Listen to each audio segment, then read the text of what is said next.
ನಿನ್ನೆ ನಾವು ಯಾವುದು 57ನೇ ಶ್ಲೋಕದೊಳಗ 56, 57 156, 57ನೇ ಶ್ಲೋಕವನ್ನ ನೋಡ್ಕೊಂಡು ಬಂದೇವಿ. ಇವತ್ತು 158ನೇ ಶ್ಲೋಕ. ಇನ್ನೊಂದು ದಿವಸ ಅಲ್ಲಿ ಇನ್ನೊಂದು ಸ್ವಲ್ಪ ಕನೆಕ್ಷನ್ ಕೊಟ್ರ ಶಿವಾವಲೋಕನ ಅಂತ ಕರೀತಾರೆ. ಹೀಗಲ್ಲದೆ ಪ್ರಶಂಖ್ಯಾನವಾದಿಗಳು ಹೇಳುವಂತೆ ಜ್ಞಾನವು ವಾಕ್ಯದಿಂದುಂಟಾದ ಮೇಲೂ ಅದು ಅಜ್ಞಾನದಿಂದ ಬಾಧಿತವಾಗಬಹುದೆಂದು ಒಪ್ಪಿದರೆ ಪ್ರಮಾಣವು ಬಾಧಿತವಾಗುವುದರಿಂದ ಅಪ್ರಮಾಣವೇ ಆಗುವುದು.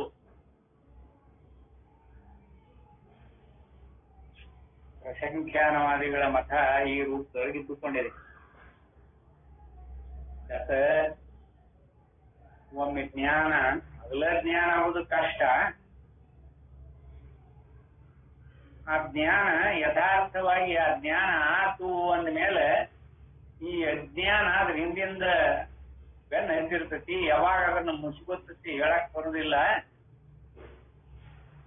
ನೋಡಲ್ಲ ಯಾಗದ ಪ್ರಶಂಖ್ಯಾನವಾದಿಗಳ ಮತ.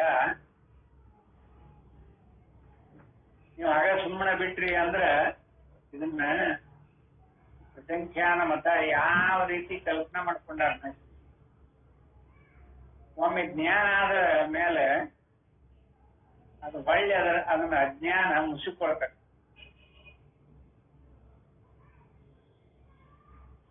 ಸೂರ್ಯೋದಯ ಆತು ಅಂದ್ರೆ ಕತ್ಲಿ ತನ್ನ ರೂಪವನ್ನು ಬದಲಿ ಮಾಡ್ಕೊಳ್ತೈತೋ ಏನ ಬೆಳಕ್ ಬರಕತ್ತೈತೆ ಅಂತೇನು ಗೂಡ್ ಹೋಗ್ಕೊತ್ತ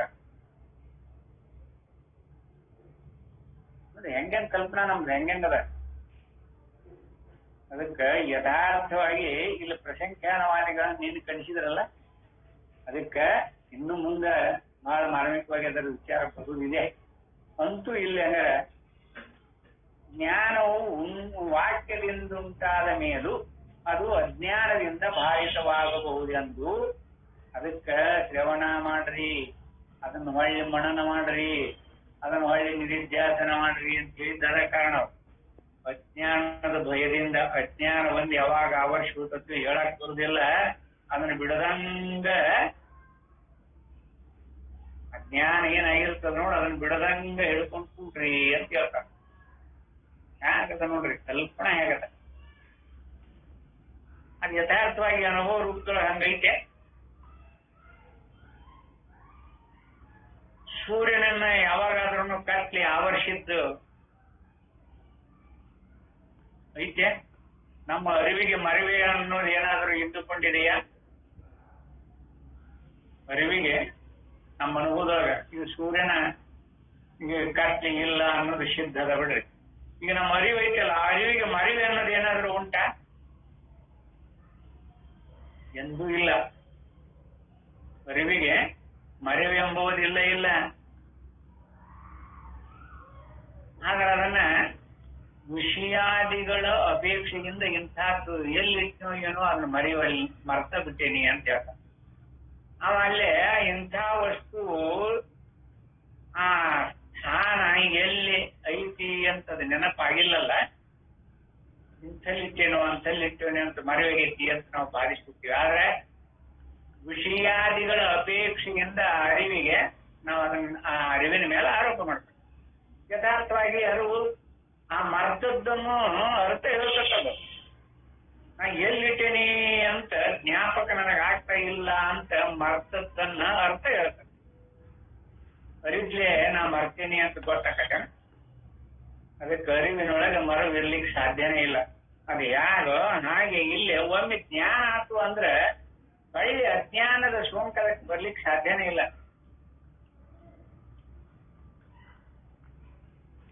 ಹಂಗಾಗಿತ್ತ ಅಂದ್ರೆ ಆ ಜ್ಞಾನ ಆದ ವೇಳಕ್ಕೆ ಅದನ್ನ ಗಪ್ನ ಹಿಡ್ಕೊಂಡು ಕೊಳ್ಳ ಕಟ್ಕೊಂಡು ಅಡ್ಯಾಡ್ತಿದ್ರು ಎಲ್ಲರ ಹೊರಗಿದೀತ ಅಂತ ಹೇಳಿ. ಹಂಗೇನಾರ ಐತೇನೋ ಅನುಭವದ. ಜ್ಞಾನ ಅಂದ್ರೆ ಏನು, ಜ್ಞಾನ ಸ್ವರೂಪ ಅಂದ್ರೆ ಏನು, ಅದ ಜ್ಞಾನ ಅದನ್ನ ಆವರಿಸಿಕೊಳ್ತೈತೆ ಅಂದ್ರೆ ಏನು, ಏನಪ್ಪ ಈಗ ಪ್ರಶಂಖ್ಯಾನವಾದಿಗಳು ಅದನ್ನ ಆ ರೂಪದೊಳಗೆ ಹೇಳ್ಕೊಂಡು ಬಂದಾರ. ಇಲ್ಲೇ ಅಜ್ಞಾನದಿಂದ ಬಾಧಿತವಾಗಬಹುದೆಂದು ಒಪ್ಪಿದರೆ ಪ್ರಮಾಣವು ಬಾಧಿತವಾಗುವುದರಿಂದ ಅಪ್ರಮಾಣವೇ ಆಗುವುದು. ಅಲ್ಲಿ ಪ್ರಮಾಣನ ಬಾಧಿತಾಗ್ತತಿ ಅಂದಮೇಲೆ ಅದು ಅಪ್ರಮಾಣನ ಆಗಿ ಹೋಗುತ್ತಲ್ಲ. ಆಗ ಯಾವುದೊಂದು ಜ್ಞಾನವು ಪ್ರಮಾಣವಲ್ಲ, ತತ್ವವಿದೆ ಎಂಬುದಕ್ಕೆ ಆಧಾರವೇ ಇಲ್ಲ. ನಮಗ ಆತ್ಮತತ್ವ ಒಂದೈತಿ ಅನ್ನೋದಕ್ಕೆ ಆಧಾರನ ಉಳಿದಂಗ ಕಟ್ಕೊಂಡು ಪ್ರಸಂಖ್ಯಾನವಾದ. ಯಾಕಂದ್ರೆ ಅದು ಯಾವಾಗ ಬೇಕು ಅವಾಗ ಅಜ್ಞಾನ ಬಂದು ಆವರಿಸ್ಕೊಳ್ತತಿ ಅಂತ ಯಾಕೆ ಕಲ್ಪಿಸಿಕೊಂಡಾರ ನೋಡಿ. ಅಜ್ಞಾನ ಎಂದೂ ಅದನ್ನ ಆವರಿಸ್ಕೊಳ್ಳಿಕ್ಕೆ ಸಾಧ್ಯನೇ ಇಲ್ಲ ಜ್ಞಾನವನ್ನ. ಆದ್ರೂ ಇವರು ಅದನ್ನ ಆ ರೂಪದೊಳಗೆ ಪ್ರಸಂಖ್ಯಾನವಾದಿಗಳ ಮತದೊಳಗೆ ಅದನ್ನ ಆ ರೂಪದೊಳಗೆ ಇರ್ತಾರ. ಆದ್ದರಿಂದ ಎಂದಾಗಿ ಶೂನ್ಯವಾದವೇ ಕೊನೆಗೆ ನಿಲ್ಲಬೇಕಾಗುತ್ತದೆ. ಇಂಥದ್ದೊಂದು ಜ್ಞಾನವು ಪ್ರಮಾಣ, ಇದೇ ಕೊನೆಗೆ ನಿಲ್ಲುವ ಅವಾಚ್ಯವಾದ ತಿಳುವಳಿಕೆ ಎಂದು ಹೇಳುವುದಕ್ಕೆ ಆ ವಾದಿಗಳಿಗೆ ಯಾವ ಆಧಾರವೂ ಇರುವುದಿಲ್ಲ. ಈ ಅಜ್ಞಾನಕ್ಕೆ ಆಶ್ರಯ ಕೊಟ್ಟು ಅದು ಐತಿ ಎಂಬುವಂತ ಈ ಪ್ರಸಂಖ್ಯಾನವಾದಿಗಳು ಅಜ್ಞಾನ ಐತಿ ಜ್ಞಾನ ಐತಿ, ಜ್ಞಾನ ನಿತ್ಯ ನೆನಪಿಟ್ಟುಕೊಳ್ಳಿಲ್ಲ ಅಂದ್ರೆ ಅಜ್ಞಾನ ಒಂದು ಆವರಿಸಿ ಅದನ್ನ ಮರೆಸಿಬಿಡ್ತತಿ ಅಂತ ಈ ಪ್ರಸಂಖ್ಯಾನವಾದಿಗಳ ಮತ. ಯಾವಾಗ ಮರಸ್ತೈತಿ ಹೇಳಕ ಬರುದಿಲ್ಲ. ಅದಕ್ಕೆ ನಾವು ಹುಷಾರಾಗಿರ್ಬೇಕು, ಜಾಸ್ತಿಯಾಗಿ ಇರ್ಬೇಕು. ನೀವ್ ಭೇಟಿಯಾಗ ಅಕಸ್ಮಾತ್ ಬಂದ್ ಆವರಿಸಿಕೊಂಡ್ರೆ ಕಷ್ಟ. ಅದಕ್ಕೆ ಜಾಸ್ತಿಯಾಗೇನೆ ಇರ್ಬೇಕು ಅಂತ. ಅದಕ್ಕೆ ಯಥಾರ್ಥ ಹೆಂಗ್ ಕಲ್ಪನಾ ಹೆಂಗ್ ಮಾಡ್ಕೊಂಡಾರ ನೋಡ್ರಿ. ವೇದಾಂತಿಗಳಲ್ಲಿನೂ ಕೂಡ ಈ ಪ್ರಸಂಖ್ಯಾನವಾದಿಗಳ ಮತದವರು ಈ ರೂಪದೊಳಗೆ ಕಲ್ಪನಾ ಮಾಡ್ಕೊತಾರ. ಇಲ್ಲಿ ಆಭಾಧ್ಯವಾದ ತಿಳುವಳಿಕೆ ಎಂದು ಹೇಳುವುದಕ್ಕೆ ಆ ವಾದಿಗಳಿಗೆ ಯಾವ ಆಧಾರವೂ ಇರುವುದಿಲ್ಲ. ಆಭಾಧ್ಯವಾದ ತಿಳುವಳಿಕೆ ಅಥವಾ ಅಭಾಧ್ಯವಾದ ತತ್ವ ಒಂದೈತಿ ಅಂತ ಅವರು ಇದರೊಳಗೆ ನಿರ್ಣಯನ ಆಗೋದಿಲ್ಲ ನೋಡಿ. ವಾಕ್ಯಜ್ಞಾನವೇ ಅಪ್ರಮಾಣವಾದ ಮೇಲೆ ಸ್ವಬುದ್ಧಿಯಿಂದ ಕಲ್ಪಿಸಿಕೊಂಡ ಪ್ರಸಂಖ್ಯಾನದಿಂದ ಉಂಟಾದ ಜ್ಞಾನ ಪ್ರಮಾಣವೆಂದು ನಂಬುವುದಕ್ಕೆ ಯಾವ ಯುಕ್ತಿಯೂ ಇರುವುದಿಲ್ಲ. ಬುದ್ಧಿಯಿಂದ ಕಲ್ಪಿಸಿಕೊಂಡು ಈ ಪ್ರಸಂಖ್ಯಾನವಾದ ಬುದ್ಧಿ ಕಲ್ಪನೆ ಅದು. ಮನನ ಮಾಡಬೇಕು, ಶ್ರವಣ ಮಾಡಬೇಕು, ಶ್ರೋತವ್ಯ, ಮಂತವ್ಯ, ನಿಧಿತ್ಯ, ಹಿತ್ತವ್ಯ. ಹಿತ್ತವ್ಯ ಪ್ರತ್ಯಯ ಹಚ್ಚಿದ್ದಕ್ಕಾಗ ಮಾಡಬೇಕು ಅಂತ ಕೂಡಿಸ್ಕೊಂಡ್ಬಿಟ್ರು. ಅದು ಯಥಾರ್ಥವಾಗಿ ಹಂಗಿರ್ಲಿಕ್ಕೆ ಸಾಧ್ಯನೇ ಇಲ್ಲ. ಅದಕ್ಕೆ ಸ್ವಬುದ್ಧಿಯಿಂದ ಕಲ್ಪಿಸಿಕೊಂಡ ಪ್ರಸಂಖ್ಯಾನದಿಂದ ಉಂಟಾದ ಜ್ಞಾನವು ಪ್ರಮಾಣವೆಂದು ನಂಬುವುದಕ್ಕೆ ಯಾವ ಯುಕ್ತಿಯೂ ಇರುವುದಿಲ್ಲ.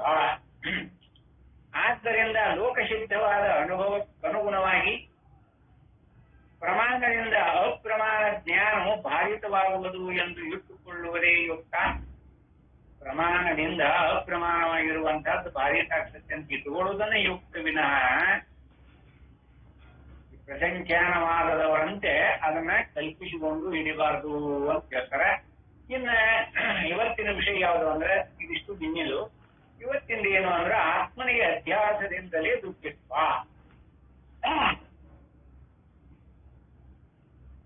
ಇದು ತುಂಬಾ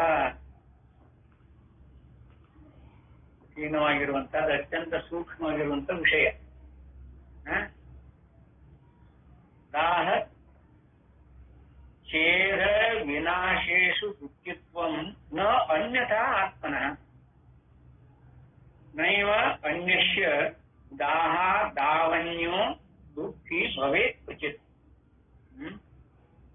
ಸುಡುವುದು, ಕತ್ತರಿಸುವುದು, ನಾಶವಾಗುವುದು ಇವುಗಳು ಆಗುವಲ್ಲಿ ಆತ್ಮನಿಗೆ ದುಃಖಿತ್ವ ಉಂಟಾಗುವುದು ಬೇರೊಂದು ಪ್ರಕಾರದಿಂದ ಆಗಲಾರದು. ಏಕೆಂದರೆ ಒಂದನ್ನು ಸುಡುವುದು ಮತ್ತೊಂದಾದ್ದರಿಂದ ಅದನ್ನು ಸುಡುವುದು ಮತ್ತೊಂದು ಸುಡಾಕತೈತಿ ಅಂತಂದ್ರೆ ಮತ್ತೊಬ್ಬನು ಎಂದಿಗೂ ದುಃಖಿ ಆಗಲಾರನಷ್ಟೇ. ಇದು ಯಥಾರ್ಥವಾಗಿರುವಂತ ಇಲ್ಲೇ ಆತ್ಮನಿಗೆ ಅಧ್ಯಾಸದಿಂದಲೇ ದುಃಖಿತ್ವ ಅನ್ನೋದರಿಂದ ಇದು ಬಹಳ ಮಾರ್ಮಿಕವಾಗಿ 3 ಶ್ಲೋಕಗಳನ್ನ ಹೇಳಿ ಆ 3 ಶ್ಲೋಕಗಳ ಅರ್ಥವನ್ನು ಇಲ್ಲಿ ತಿಳಿಸುತ್ತಾರೆ. ಅಲ್ಲಿ ನಾವು ಅದನ್ನ ನೋಡ್ಕೋಬಹುದು. ಇಲ್ಲಿ ಅಸ್ಪರ್ಶತಾ ದೇಹತ್ವಾನ್ ಅಹಂ ದಾಹ್ಯೋ ಯತಃ ಸದಾ ಯಸ್ಮಾನ್ ಮಿಥ್ಯಾ ಅಭಿಮಾನೋತ್ತಂ ವೃಥೇ ಪುತ್ರೇ ಚತುರ್ಯತಃ. ಇದು ಈ ಅರ್ಥ ಗೊತ್ತದ. ಯಾಕಂದ್ರೆ ಅಲಾತಿ ಶಾಂತಿ ಪ್ರಕರಣದೊಳಗ ಅಂದ್ರೆ ಗೌಡಪಾದರ ಹೃದಯದ ಅಲಾತಿ ಶಾಂತಿ ಪ್ರಕರಣ ಅಂತ ಹೇಳಿ ಏನು ಉಂಟಲ್ಲ, ಅದು ಅಸ್ಪರ್ಶ ಯೋಗ ಅಂತ ಅದಕ್ಕೆ ಇನ್ನೊಂದು ಹೆಸರು ಅಂತ ಹೇಳ್ಕೊತ ಬಂದಾರ. ಅಸ್ಪರ್ಶತ್ವ ದೇಹತ್ವಾನ್ ಅಹಂ ದಾಯಿರೋ ಯತ ಸದಾ. ಸ್ಪರ್ಶವಿಲ್ಲದರಿಂದಲೂ ದೇಹವಿಲ್ಲದರಿಂದಲೂ ನಾನು ಎಂದಿಗೂ ದಾಹ್ಯನಲ್ಲ. ನಾನು ಎಂದೆಂದಿಗೂ ದಾಹ್ಯನಲ್ಲ. ಭಗವದ್ಗೀತೆಯೊಳಗೂ ಹೇಳ್ಕೊತ ಬಂದಾರ ನೋಡ್ರಿ. ನೈನಂ ಚಿಂದಂತಿ ಶಸ್ತ್ರಾಣಿ ನೈನಂ ರಹಸಿ ಪಾವಕ ನ ಚೈನಂ ಕ್ಲೇದಯಂತಾಖ್ಯೋ ನ ಶೋಚತಿ ನೋಡ. ಅಂಥ ಅಲ್ಲೇ ಯಥಾರ್ಥವಾಗಿ ಅದನ್ನ ಯಾವ ಶಸ್ತ್ರ ಅಸ್ತ್ರದಿಂದಲೂ ತೂಣು ಮಾಡ್ಲಿಕ್ಕಾಗೋದಿಲ್ಲ. ಮತ್ತೆ ಯಾವ್ದಾದ್ರು ಅಗ್ನಿ ಏನಾದ್ರು ಅದನ್ನ ಪಾವಕ ಸುಡ್ತೇನೋ ಅಂತಂದ್ರೆ ಅದನ್ನ ಸುಡ್ಲಿಕ್ಕೆ ಆಗೋದಿಲ್ಲ. ನ ಚೈನಂ ಕ್ಲೇದ ಅಂತ ಎಂತ ಗಾಳಿ ಮಳೆ ಬಂದ್ರು ಕೂಡ ಅದನ್ನ ಬಯಸ್ಲಿಕ್ಕೆ ಆಗೋದಿಲ್ಲ. ಮತ್ತೆ ನ ಶೋಷತಿ ಮಾರುತ ಅದನ್ನು ಒಣಗಿಸಕ್ಕೂ ಆಗೋದಿಲ್ಲ. ಯಥಾರ್ಥವಾಗಿ ಅನುಭವಕ್ಕೆ ಅನುಸರಿಸಿಕೊಂಡು ನಾವು ಕಂಡಾಗ ಅಲ್ಲಿನೂ ಭಗವಂತ ಅದನ್ನ ಆ ಶ್ಲೋಕವನ್ನು ಹೇಳ್ಕೊಂಡು ಬಂದಾನ. ಇನ್ನ ಯಥಾರ್ಥವಾಗಿ ಇಲ್ಲೇ ಅಸ್ಪರ್ಶ ಯೋಗ ನೋಡ ಹೇಳ್ಕೊತ ಬಂದ. ಅಸ್ಪರ್ಶ ಯೋಗ ಅದು ಅಲಾತಿ ಶಾಂತಿ ಪ್ರಕರಣದಾಗ ಬಂದಿಲ್ವ? ಅಸ್ಪರ್ಶ ಯೋಗ ಅಲ್ಲಿ ಯಾವುದು ಸ್ಪರ್ಶವಿಲ್ಲದರಿಂದಲೂ ದೇಹವಿಲ್ಲದರಿಂದಲೂ ನಾನು ಎಂದೆಂದಿಗೂ ದಾಹ್ಯನಲ್ಲ. ನನ್ನನ್ನ ಸುಡುವುದಕ್ಕಾಗುವುದಿಲ್ಲ, ಕತ್ತರಿಸುವುದಕ್ಕಾಗುವುದಿಲ್ಲ, ನಾಶ ಮಾಡುವುದಕ್ಕಾಗುವುದಿಲ್ಲ. ಆದ್ದರಿಂದ ಮಗನು ಸತ್ತರೆ ತಂದೆಗೆ ಆಗುವಂತೆ ಮಿಥ್ಯಾ ಅಭಿಮಾನದಿಂದಲೇ ದುಃಖಿತ್ವವು ಉಂಟಾಗುತ್ತದೆ. ಮಗ ಸತ್ತಾಗ ಬಹಳ ಶೋಕ ಮಾಡ್ಕೊತಿರ್ತಾನಲ್ಲ, ಅದು ಮಿಥ್ಯಾ ದುಃಖನ. ಯಾರೋ ಒಬ್ರು ಮಹಾತ್ಮರು ಸಂತರು ದಿಂಡಿಗೆ ಹೋಗಿದ್ರು. ಬೇರೆ ಕಡೆ ದಿಂಡಿ ಇರ್ತದ, ಹೋಗಿರ್ತಾವ ಉತ್ಸವಕ್ಕೆ, ದಿಂಡಿ ಉತ್ಸವಕ್ಕೆ ಹೋಗಿದ್ರು. ಅನುಕೂಲಸ್ಥರು ಸಾಧಾರಣ ಒಂದ್ 20-25 ಸೂರು ಬಲ. ಒಬ್ಬನೇ ಮಗ ಅವೇನೋ ಒಣವಿ ಒಳಗ್ ಕಣಕಿ ಹಿರಿಯಕ್ ಹೋಗಿ ಹಾವು ಕಡೆ ಸತ್ಬಿಟ್ಟ. ಅವಾಗ ಮತ್ತೆ ತಂದಿ ಉತ್ಸವಕರ ಹೋಗ್ಬಿಟ್ಟಾನ. ಅವಾಗ ಇವರು ಹೇಳಿ ಕಳ್ಸಿದ್ರು, ಇಲ್ಲ ಹಿಂಗಾಗೈತಿ, ಮುಗಿದು ತೀರ್ಕೊಡೋಣ, ನಾವು ಕಡದು ಬರ್ರಿ. ಇಲ್ಲಪ್ಪ ನಾ ಬಂದ್ರೆ ಮುಟ್ಟಿ ಬರ್ತಾನೇನೋ, ನಾ ಉತ್ಸವದಾಗದೀನಿ, ಉತ್ಸವ ಮುಗಿದ್ಮೇಲೆ ಬರ್ತೇನೆ ಹೋಗೋಣ ಹಂಗ ಹೇಳಿದಾಗ ಮತ್ತ ಹೆಂಡತಿ ಯಥಾವತ್ ಎಲ್ಲ ನಿಂತು ಅದನ್ನ ಕ್ರಿಯಾಕಾರ್ಯಗಳನ್ನೆಲ್ಲ ಮಾಡಿದ ಮೇಲೆ ಗಂಡ ಬಂದ. ಮರನೇ ದಿನ ಬಂದ. ಅಂತ್ಯಕ್ರಿಯೆ ಆದ ಮರನೇ ದಿನ ಉತ್ಸವ ಮುಗಿತು. ಬಂದ ಅವಾಗಿಕ್ಕಿ ನಿನ್ಗೇನು ಕಳ್ಳೈತಿ, ನಿನಗೆ ಹಂಗೈತಿ ಹಿಂಗೈತಿ, ಹೆಣ್ಮಕ್ಳು ಸವಾಗಿರ್ತದ ಒಯ್ಲಿಕ್ಕ. ಯಾಕ ಏನಾಯ್ತು ಅಂದವ. ಸಹಜ ಅಂದವ, ಏನಾಯ್ತು ಅಂದವ. ಅಂದ ಅವಾಗ ಅಲ್ಲ, ನಿನಗೆ ಒಂದು ದೀಪಕ್ಕೆ ಒಂದಿತ್ತು, ಅದು ಸತ್ತೈತಿ ಅಂತ ಹೇಳಿ ಕಸಿದ್ರು. ಕೊನೆಗೆ ಅದ್ರ ಮುಖಾನೆಲ್ಲ ನೋಡ್ಬೇಕು ಅನ್ನೋ ಅಭಿಲಾಷೆ ಬರ್ಲಿಲ್ಲಲ್ಲ, ನೀ ಅಂತ ಮನುಷ್ಯ ಅಲ್ಲ. ನೀ ಹೇಳುದು ಖರೆ ಐತಿ, ಅದು ಏನ್ ಮಾಡುದು? ನಾನು ಬರ್ಬೇಕಂತ ವಿಚಾರ ಮಾಡಿದ್ದೆ. ಆದ್ರೆ ನನಗೆ ಅದ್ರ ಹಿಂದಿನ ದಿನ ಒಂದು ಕನಸು ಬಿಟ್ಟಿತ್ತು. ಅಲ್ಲಿ ನಾನು 160 ಕೂರಿ ಜಮೀನ ಆಸ್ತಿವಾನಿದ್ದೆ, ದೊಡ್ಡ ಸಂಸ್ಥಾನಿಕನಾಗಿದ್ದೆ. ಅಲ್ಲಿ ನನಗೆ 7 ಮಂದಿ ಗಂಡು ಮಕ್ಕಳು. 7 ಮಂದಿ ಶೀಡ್ಲು ಹೊಡೆದು ಒಂದೇ ದಿನ ಹೋಗ್ಬಿಟ್ಟು, ಏನು ಅವರಿಗಳಲ್ಲಿಯೋ ಏನು ಇವುಗಳಲ್ಲಿಯೋ, ಇದು ಕಣ್ಣಾಗ ನೀರಿಲ್ಲ, ನಿಮ್ಗೆ ರುಕ್ಕಿಲ್ಲ, ಆಗ ಹೀಗ ಅಂತ ನೋಡಿ ಹೆಣ್ಮಕ್ಳ ಸ್ವಭಾವ ಕಡ್ದಾಕ. ಯಾರಿಗಾಗಿ ಹೇಳಿದಾನು? ಆ 7 ಮಕ್ಕಳನ್ನ ಕರ್ಕೊಂಡು ಬಂದಿಲ್ಲ. ಏನು ಅವರಿಗಳಲ್ಲಿಯೋ ಏನು ಇವರುಗಳಲ್ಲಿಯೋ, ಈ ಅಶ್ರಾಂತಿ ಕೇಳ ಸತ್ಯಾಂತಿ ತಿಳ್ಕೊಂಡಿರ್ಲಿವಿನ ಅವಾಗ ಏನಾಗೈತಿ, ಇದು ಎಲ್ಲ ಕನಸಿನ ಉಪಾಧಿಗಳಲ್ಲಿ ಪಾಂಡುರಂಗನನ್ನ ಬಿಟ್ಟರೆ ಮತ್ತೆ ಬೇರೆ ಯಾವುದೊಂದು ವಸ್ತುನ ಇಲ್ಲ ಅಂತ ನಿಶ್ಚಿತ ಮಾಡ್ಕೊಂಡ ನಾವು.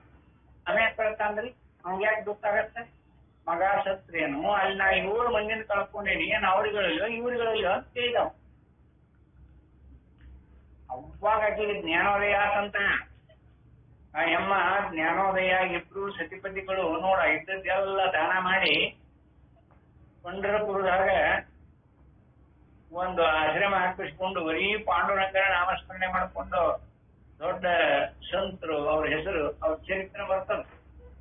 ಹಾಗಾಗ್ಯಾರ. ಅದಕ್ಕೆ ಹೇಳಿ ತಾತ್ಪರ್ಯ ಏನಂದ್ರೆ, ಯಾರಿಗೆ ಯಥಾರ್ಥ ಜ್ಞಾನ ಆಗ್ತೈತಿ ಅವರಿಗೆ ನೋಡಿ ಈ ಮಿಥ್ಯಾ ಪ್ರಪಂಚದ ಮೋಹ ಬಿಟ್ಟು ಹೋಗ್ಬಿಡುತ್ತೆ.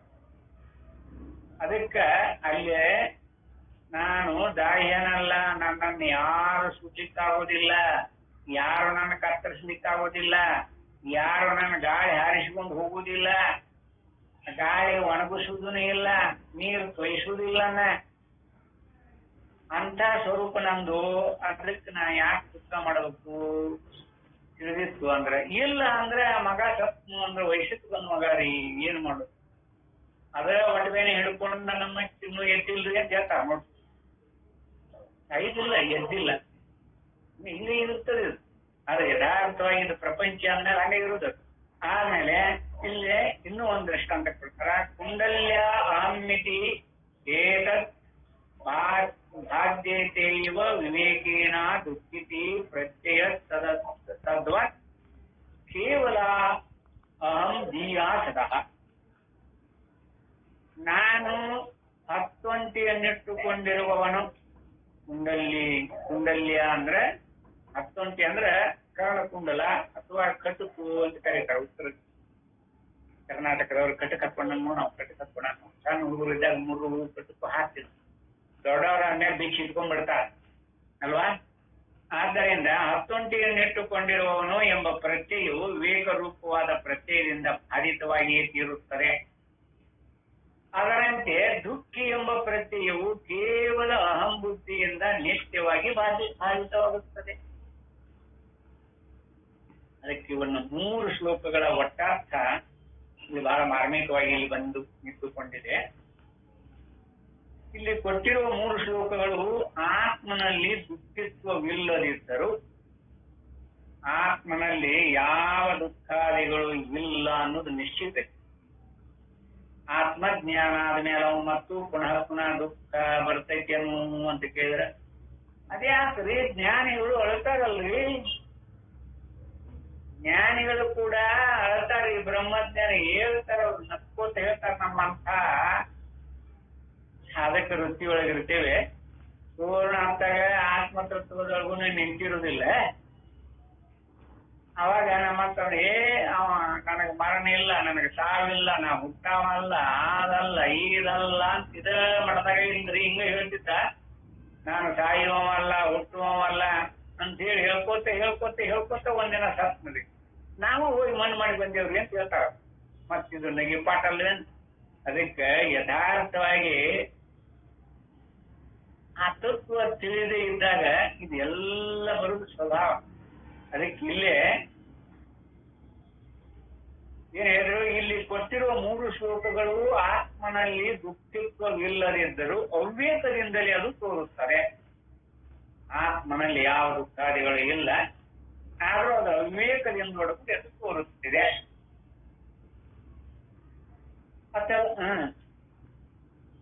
ಅವಿವೇಕದಿಂದ ತೋರುತ್ತದೆ. ಆದ್ದರಿಂದಲೇ ವಿವೇಕ ಪ್ರತ್ಯಯದಿಂದ ಹೋಗುತ್ತದೆ ಎಂದು ಹೇಳಿರುವ ಅಭಿಪ್ರಾಯವನ್ನು ವಿಶದೀಕರಿಸುವುದಕ್ಕೆ ಬಂದಿದೆ. ಶರೀರವನ್ನು ಬೆಂಕಿಯಿಂದ ಸುಟ್ಟಾಗ, ಆಯುಧದಿಂದ ಕತ್ತರಿಸಿದಾಗ ಅಥವಾ ಮತ್ತೆ ಯಾವುದಾದರೂ ನಿಮಿತ್ತದಿಂದ ನಾಶವಾಗುವಾಗ ಆತ್ಮನಿಗೆ ದುಃಖವು ಹೀಗೆ ಆಗುತ್ತದೆ? ಮಿಥ್ಯಾಜ್ಞಾನದಿಂದಲೇ ಅಲ್ಲವೇ? ಶರೀರಕ್ಕೆ ಹೊಡೆತ ಬಿದ್ದರೆ ನಮ್ಮ ಆತ್ಮನಿಗೇನೋ ಆದಷ್ಟು ದುಃಖ ಆಗತ್ತಲ್ಲ. ನಾವು ಅನುಭವಿಗಳು, ತೊತ್ತದೊಳಗೆ ನಿಂತವರು, ಅಂಥವ್ರಿಗೇನು ಅಕಸ್ಮಾತ್ ಏನಾದ್ರೂ ಏನಾರು ಮಾಡಿ ಊಹಿಸ್ಬಿಡ್ರಿಪ್ಪ ಇದನ್ನ ಅಂತಾರ. ಕಣ್ಣಾಗ ನೀರ್ ಬರ್ತಾವ. ಯಾಕ್ರಿ ಬ್ರಹ್ಮ ಅಳಾಕತ್ತಲ್ಲ? ಎಷ್ಟಿದ್ರಿ ನಂಗೆ ಅನುಭಾವಿಗಳು ತಮ್ಮ ಅನುಭವವನ್ನ ಕೇಳ್ಕೊಳ್ಳುವಾಗ, ಯಾಕ್ರಿ ನಿಮ್ ಬ್ರಹ್ಮ ಅಳಾಕತ್ತಲ್ಲ? ಆ ಡಾಕ್ಟರ್ ಗೇಲಿ ಮಾಡವ್ರ ಹಿಂಗಾಗ ಎಷ್ಟು ಮಾರ್ಮಿಕ ಇರ್ತದ ನೋಡ್ರಿ. ಅದಕ್ಕೆ ನಾವೆಲ್ಲಾ ಸಾಧಕರು ಯಥಾರ್ಥವಾಗಿ ತತ್ವವನ್ನು ಕಂಡು ಆ ಜ್ಞಾನದೊಳಗೆ ನಿಂತ ರಮ್ಯಾ ತಂದಿತಾನ್ರಿ. ರಮ್ಯಾ ತಂತಾನೆ. ಯಾವ್ದಕ್ ತಂದಿತಾನ? ಅಂಜ ಕಾರಣನೇ ಇಲ್ಲಲ್ಲ. ಅಭಯಾನಂದದೊಳಗಿದ್ದವಾಗ ಯಾವ್ದು ದುಃಖ ಯಾವ್ದು ಸುಖ ಎಲ್ಲಿ?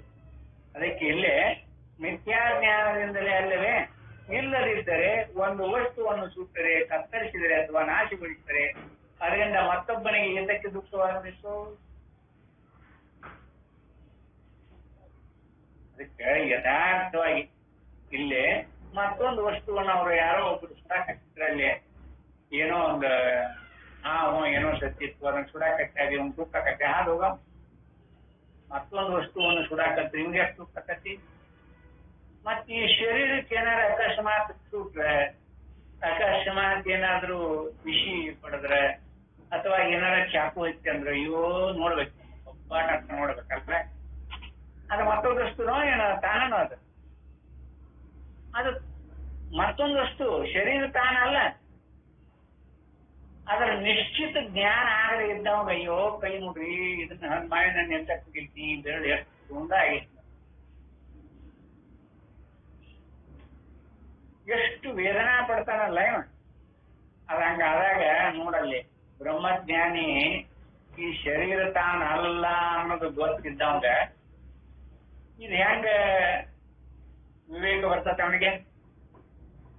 ಶರೀರ ಮತ್ತೊಂದು ವಸ್ತುವನ್ನು ಸುಡುವಾಗ ಒಂದು ಹಾವು ಸತ್ತಿರ್ತದ, ಅವನು ಸುಲಿಕಟ್ಟಿರ್ತಾರ, ಏನದ ನಾವು ಸುಲಿಕತ್ತಾರ ಅವಾಗೇನಾದ್ರು ದುಃಖ ಆಗ್ತದ? ಏನಾಗೋದಿಲ್ಲ. ಹಾಗನ ಈ ಶರೀರ ಮತ್ತೊಂದು ವಸ್ತು, ಇದು ತಾನಲ್ಲ. ಮತ್ತ ಇದರ ದುಃಖ ಅವನ ಹೇಗ ಆರೋಪ ಮಾಡ್ತಾನ? ಬುದ್ಧಿ ಅಭ್ಯಾಸದಿಂದ ನನ್ ಕೈ ನೋಡ್ರಿ ಹೀಗಾಗಿತ್ತಿ, ಇದನ್ನ ಹಿಡಿಯಕ್ ಹೋಗಿದ್ದೆ ನೋಡ್ರಿ, ಕಾಲಿಗೆ ಬುದ್ಧಿ ಬಿಡದತ್ತಿ, ಸಲಿಕೆ ಬಿಡದತ್ತಿ ಹೇಳ್ತಾರ ನೋಡ್ರಿ. ಅದೊಂದ್ ಇಟ ಶಿವಿಕ್ ಸೇರಿದ್ದ ಇದ್ರಿ ಕಾಲ ತೆಗೆಯುವ ಪರಿಸ್ಥಿತಿ ಬಂದತಿ ಅಂತ ಹೇಳ್ತಾರಲ್ಲ. ಎಷ್ಟು ಅನೇಕ ದೃಷ್ಟಾಂತಗಳು ಇಲ್ಲಿ ಮಾರ್ಮಿಕವಾಗಿ ನಮಗ ಅನೇಕ ದೃಷ್ಟಾಂತಗಳು ವ್ಯವಹಾರದೊಳಗೆ ಸಿಕ್ಕರು. ಶರೀರನ ತಾನೆಂಬ ಭಾವದಿಂದೊಡಗುಟ್ಟಿ ತಿಳ್ಕೊತಾನ, ಶರೀರನ ತಾನು ತಿಳ್ಕೊತಾನ. ಆದ್ದರಿಂದ ಇಲ್ಲೇ ಮಿಥ್ಯಾಜ್ಞಾನದಿಂದಲೇ ಅಲ್ಲವೇ ಇಲ್ಲದಿದ್ದರೆ ಒಂದು ವಸ್ತುವನ್ನು ಸುಟ್ಟರೆ, ಕತ್ತರಿಸಿದರೆ ಅಥವಾ ನಾಶಗೊಳಿಸಿದರೆ ಅದರಿಂದ ಮತ್ತೊಬ್ಬನಿಗೆ ಏತಕ್ಕೆ ದುಃಖವಾಗಬೇಕು? ದೇಹದಲ್ಲಿಯೇ ನೋವಾಗುತ್ತದೆ ಎಂದು ವಿಷಯೀಕರಿಸಿ ತಿಳಿಸಿದರೂ ತನಗೆ ಎನ್ನುವುದು ಅಧ್ಯಾಸದಿಂದಲೇ ಎಂಬುದು ಸ್ಪಷ್ಟವಾಗಿದೆ. ದೇಹ ನೋಡಲ್ಲಿ ಅವಾಗಲೂ ಅದು ಹಂಗೆ ಇರುದು. ದುಃಖಾದಿಗಳು ಅಂತಃಕರಣಕ್ಕಾಗ್ತತಿ, ಇದನ್ನ ಆತ್ಮನಿಗೆ ಆಗೋದಿಲ್ಲ, ಸಾಕ್ಷಿಗೇನು ಸಂಬಂಧ ಇಲ್ಲ, ಆದ್ರೂ ಬಿಡುವುದಿಲ್ಲ. ಇದನ್ನು ಉಪದೇಶ ಶಾಸ್ತ್ರಿ ಗದ್ಯ ಬಂದ ಭಾಗ 24ರಲ್ಲಿ ಇನ್ನೂ ವಿವರವಾಗಿ ಹೇಳಿರುತ್ತದೆ. ಇನ್ನ ಸ್ಪರ್ಶಾದಿಗಳು ದೇಹಕ್ಕೆ ಆಗುತ್ತವೆ. ದೇಹದ ಸಂಬಂಧವು ಆತ್ಮನಿಗೆ ಇಲ್ಲವೇ ಇಲ್ಲವೆಂದು ಅರಿತುಕೊಂಡವನಿಗೆ ಪ್ರಿಯ ಅಪ್ರಿಯಗಳು ಸೋಂಕುವುದಿಲ್ಲ.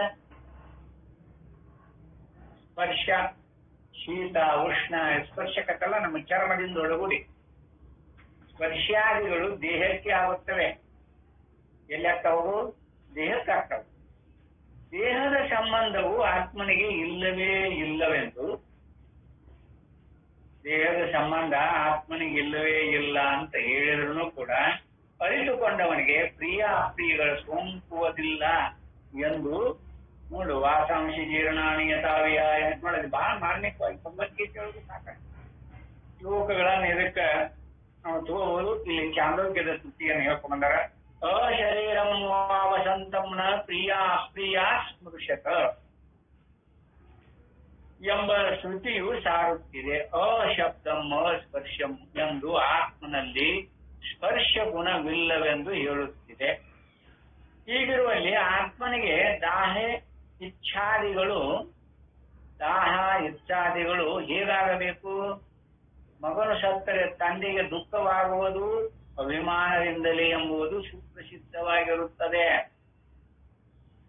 ಮಗನ ಮೇಲಿನ ಅಭಿಮಾನ, ಅಂತಃಕರಣದ ಅಭಿಮಾನದಿಂದ ದುಃಖ ಬರ್ತದೆ ವಿನಃ ಇಲ್ಲ ಅಂದ್ರೆ ಏನೊಂದಿಲ್ಲ. ಹೀಗೆ ದೇಹದ ವ್ಯತಿಯನ್ನು ತನಗೆ ಆದಂತೆ ತಿಳಿಯುವುದು ಮಿಥ್ಯಾ ಅಭಿಮಾನದಿಂದಲೇ ಎಂದು ತಿಳಿಯಬೇಕು. ದೇಹ ಜ್ವರ ಬಂತ ಬಂತು, ಒಬ್ಬೊಬ್ಬರು ಏನ್ ಹೇಳ್ತಾರ, ಏನಾಗ್ತದ, ಏನೆಲ್ಲ ಇರ್ತದಲ್ಲ,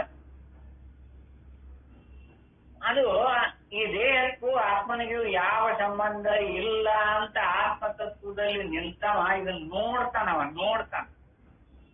ಅವ ಯಾವ ವೇದನೆಗಳಿಗೂ ಸುಖ ದುಃಖಾದಿಗಳಿಗೂ ಸಂಬಂಧ ಪಡುವುದಿಲ್ಲ. ರಗಡ ಮಂದಿ ಆಗಿ ಇಲ್ಲಂತಲ್ಲ, ರಗಡ ಜನ.